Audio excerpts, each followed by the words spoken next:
Жалқау адам адал адам емес ол. Жалқау адамнан қашу керек. Досың жалқау ма? Ақырын омен шеттетіп кет. Бір күні пайғамбарымыз саллаллаху алейхи вассаламға мешітте отырғанда бір жігіт келеді. Ақша сұрайды. Бізге де мешітке көп келеді. Кәдімгі тепсе темір үзетін жігіттер келеді бізге. Ақша жоқ еді, көмектесіп жібересіз ба? Жолда қалдым дейді, бірақ билет әперем десең қашып кетеді. Сондай жігіттер келеді бізге. Сол сияқты пайғамбарымызға да келген ғой. Пайғамбарымыздан ақша сұрайды. Сонда пайғамбарымыз мынаған кім көмектеседі дейді. Сонда бір сахаби тұрып, мен көмектесейін деп ақша шығарады. Сосын ақшаны алады да, енді осыған базарға барып арқан сатып алып кел дейді.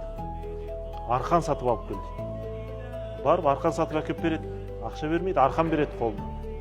Сосын айтады, Мединенің сыртына шықсаң, о ағаштар көп дейді. Соны жинап кел дейді. Жинап келеді. Енді осынан сат дейді.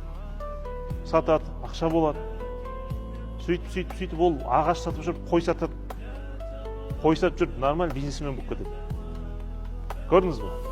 Сол үшін балық берме, қармақ бер дейді. Жалқау адам адал адам емес ол. Жалқау адамнан қашу керек. Досың жалқау ма? Ақырын омен шеттетіп кет.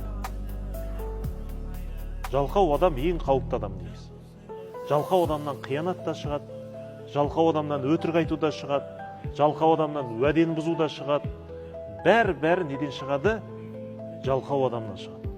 Ой, қойшы, өзін ертең істеймін.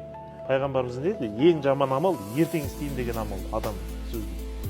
Ертең істеймін, бүйте салам, сүйте салам, қол тигенде қырып жоя салам деп, бірақ өзі тасуиф дейді, ертеңге қалдырып жүре беретін адам, ол жақсы адам емес.